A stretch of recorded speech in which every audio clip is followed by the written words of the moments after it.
The ledger on Willow Lane. Eli Turner had lived in his one-bedroom on Willow Lane for 5 years, long enough to learn the bus driver's jokes and the sound the roof made when rain walked across it. At 43, he kept his life like his spreadsheets: quiet columns, neat totals. By day, he balanced books at Alcott and Company. Accounting. By night, he jogged 3 miles, cooked eggs over rice, and reconciled the color-coded cells that told him he was doing fine. The family house, his parents' single-story clapboard place 10 minutes away, was another kind of ledger. The porch leaned a little more each season. The blue awning had faded to a color with no name. A tarp fastened over the back roof snapped in a wind. It was the background of his childhood and most of his worries. This year's Turner reunion, the first since old arguments hardened into silences, was set for late June.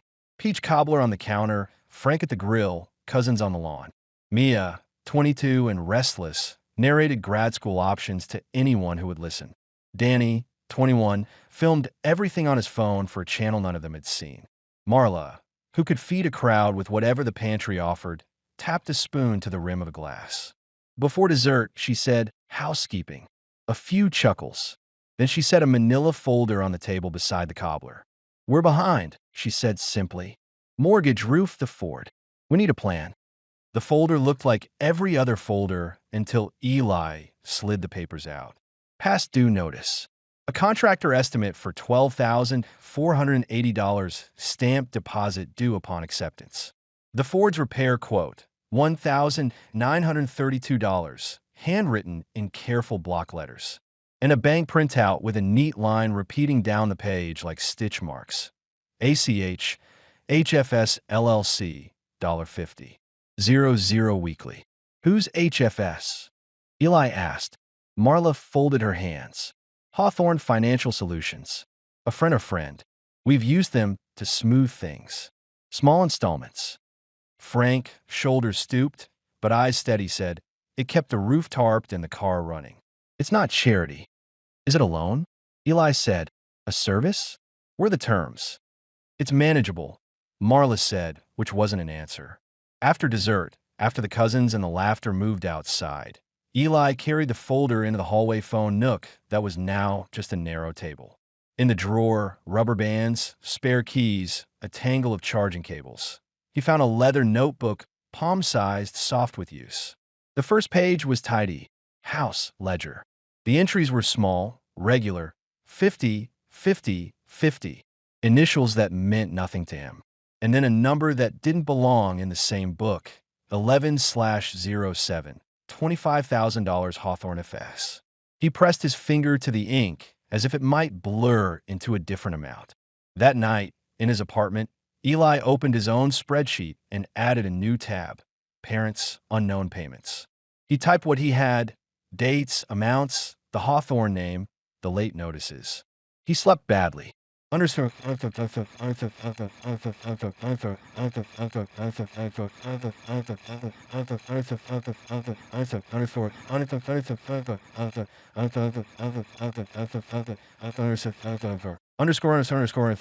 Pattern the next day. He skipped his run and went straight to the branch on Oak and 3rd with a permission slip Marla had signed. "You've always been good with numbers, Eho. Help us make a chart." The banker printed 3 months of statements and frowned when Eli asked if HFS LLC triggered any alerts. "It's not a bank," she said. "Payments route through a processor. The descriptor looks generic." "Can you see the receiving account?" She shook her head. "That requires a legal request." When he stepped onto the sidewalk, the afternoon heat felt taller than it was. He bought a coffee he didn't want and called Mia. "You know anything about Hawthorne?" he asked. "Mom said it was a friend," Mia said. "Victor? The guy from the garage who helped us get the Ford cheap. He knows people." "Victor what?" "Hargrove." Eli wrote it down. He opened the folder in his lap and saw it now. Hargrove Auto letterhead on the repair estimate. Back at his desk at Alcott and Company, Eli did what he did best. He traced lines. He pulled his parents' entries into a CSV, plotted them, made the numbers talk. The graph was modest weekly payments, then a flat horizon, then a spike on November 7th tall enough to touch the top of the screen. He stared at it until the screensaver Try to save him. He called the number on Hargrove's receipt. Victor's out, said a voice. Can I take a message? Tell him Eli Turner called about Hawthorne Financial Solutions. A silence with edges. Haven't heard of it. Then tell him someone paid them $25,000 last fall, and my parents are still sending $50 a week. Another silence. I'll pass it on. That night the air was the color of old bills. Eli jogged anyway, because habits keep you from drifting, then showered too fast, and took the bus to his parents' house. Marla had laid the ledger on the kitchen table as if it were bread. We didn't hide it from you, she said. We just hoped it would work out before we had to explain it. What is it? Frank sighed. A bridge. To what? To next month, he said, and smiled a tired smile. Why the 25? Eli asked. That's not a bridge. Marla nodded the dish towel in her hands. The roof. And the car. Victor said he could get us a package deal through a friend who does invoicing. I didn't ask more because I was afraid of the answer. So yes, I know how that sounds. It sounds like a shell company, Eli said. What's that? Danny asked, leaning in the doorway, phone at his side for once. A company that exists to be a bank account, Eli said. Sometimes legal, sometimes not. We're not criminals, Frank said, too quickly. I didn't say you were, Eli said. But if you're paying a middleman who launders money, intent stops protecting you. Mia set 2 mugs on the table. So what do? We get help, Eli said. Before it gets us. Underscore. Underscore.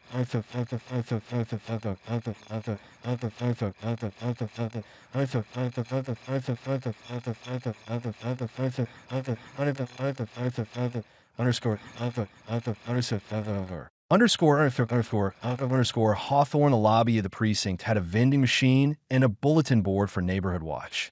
Officer Ramirez met them with a legal pad and the kind of patience that made people tell the truth. Walk me through it, she said, and Eli did.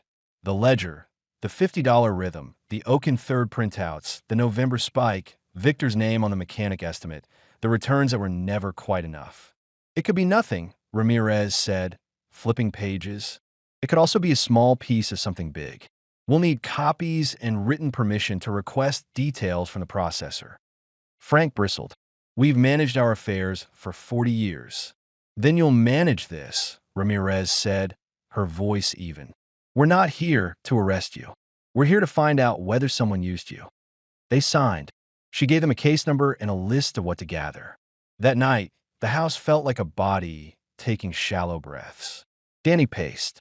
Mia Googled until her eyes hurt. Marla cooked bean soup she didn't taste. Frank sat at the table with the ledger and didn't touch it. 2 days later, Ramirez called. We pulled the merchant records behind HFS LLC. It routes to Hawthorne Financial Solutions, registered to a strip mall address, no real office.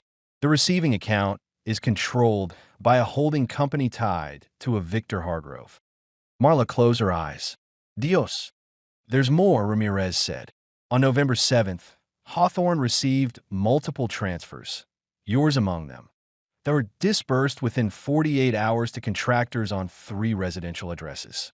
2 of those addresses have open permits for roof repairs. The third is Hargrove Auto. So Victor fronted cash for repairs and moved it through Hawthorne. Eli said, It looks like an unlicensed lending and laundering operation, Ramirez said. Not the worst I've seen.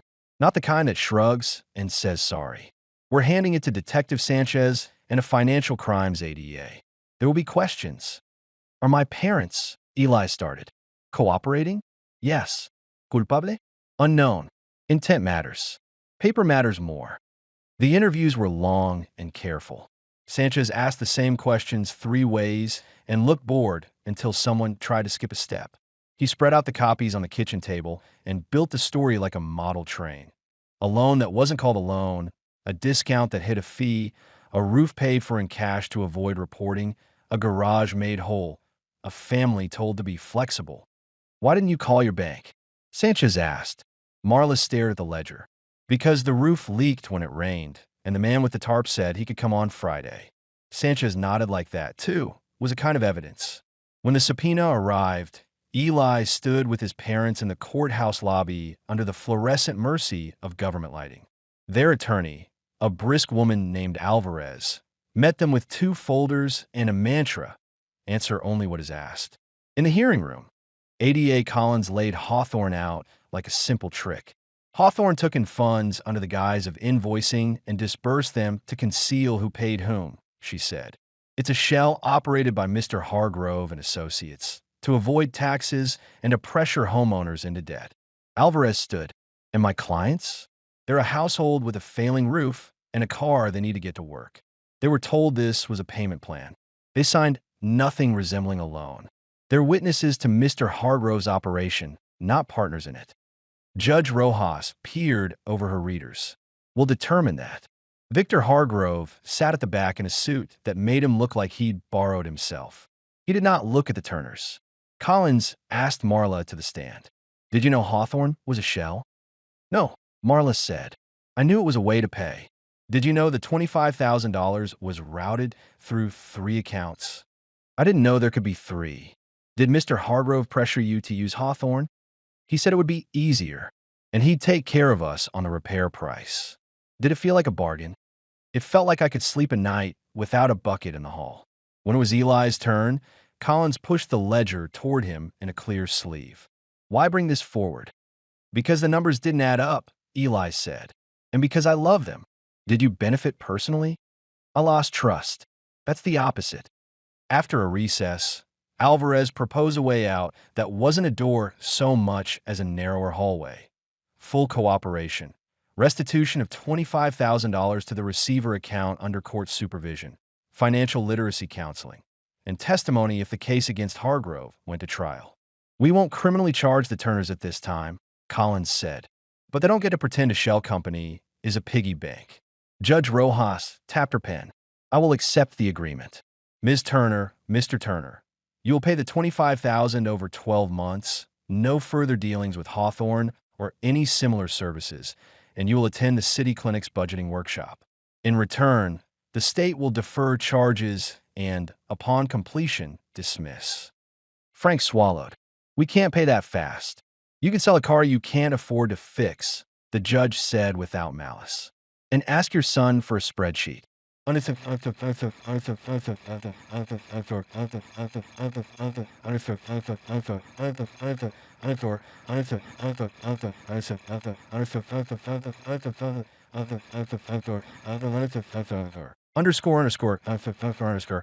they sold the Ford to a mechanic who promised to squeeze a few more years out of it for someone else. Eli spent 3 Saturdays building a plan with his parents at the kitchen table. Dates, amounts, automatic transfers labeled restitution. Court, so the bank app would never pretend it was optional. He showed them how a budget was a fence you built around tomorrow. Marla went to the workshop at the community center, where a retired teacher named Mrs. Patel wrote needs/wants on a whiteboard like it was catechism. Frank learned to check his account on his phone without feeling his heart climb. The roofers came with permits and receipts that said what they meant. The tar came down. The drip stopped. The house exhaled. In August, Eli found the leather ledger in the drawer again. He turned it over in his hands and set it back. Throw it away, Mia said from the doorway. No, Eli said. Keep the history. Start a new notebook. For what? For the next thing, he said. But above the table, not under it. Candles, Marla said suddenly. They turned. She laughed at her own audacity. I'm serious. Lavender, rosemary, clean jars. Mrs. Patel says the garden's full. We don't need a business. We need a ritual that smells like something other than bleach and worry. They made 6. They looked like hope you could light. Their kitchen smelled like a sundae they hadn't earned yet. On the 11th of each month, the restitution court transfer hit. On the 12th, Marla texted Eli a photo of the balance and a thumbs up she thought was private but sent to the family thread. Danny added a flame emoji and a link to a video he'd made of Frank on a ladder, fixing a gutter with the careful dignity of someone allowed to try again. Fall came, then the first hard frost. The case against Hargrove moved the way cases move, slow, then all at once. He pled to a bundle of charges that made the news for a day. ADA Collins sent a letter. Thank you for your cooperation. Restitution received in full. Deferred charges dismissed. They framed the letter and did not hang it. On a soft Saturday in March, Eli took a bus to the house because the ritual felt better than driving. The porch still leaned, but now it looked like an old friend who would listen if you did. Marla poured coffee. Frank read the paper and made a noise about the Orioles. Mia, between applications and ideas, tossed a dog-eared booklet from the workshop onto the table and said, "We could teach this." "Teach what?" Danny said. "How to not end up here," Mia said, not unkind. Eli smiled. "Lesson 1, he said, tapping the ledger drawer. "If a man says he can make your problem go away by calling it something else, the problem grows 3 names. "Lesson 2, Marla said, "ask for help before the roof leaks." "Lesson 3, Frank said, "if your son asks for statements, don't make him ask twice." They laughed like a family that had paid for the right to. After lunch, Eli walked the block alone. The light fell between branches in a way that made the street look almost prosperous. He thought of the version of this year where he had let it slide. The $50, the borrowed suit in the back row, the way stories end when people decide not to read them closely. He turned back toward the porch. The house on Willow Lane was not redeemed by a candle or a letter or the clean edge of a new shingle. It was better for simpler reasons. Fewer secrets, sturdier math, the same people trying again. Inside, the new notebook lay open on the table. The first 3 lines were short. November, roof paid. December, car sold. January, we told the truth.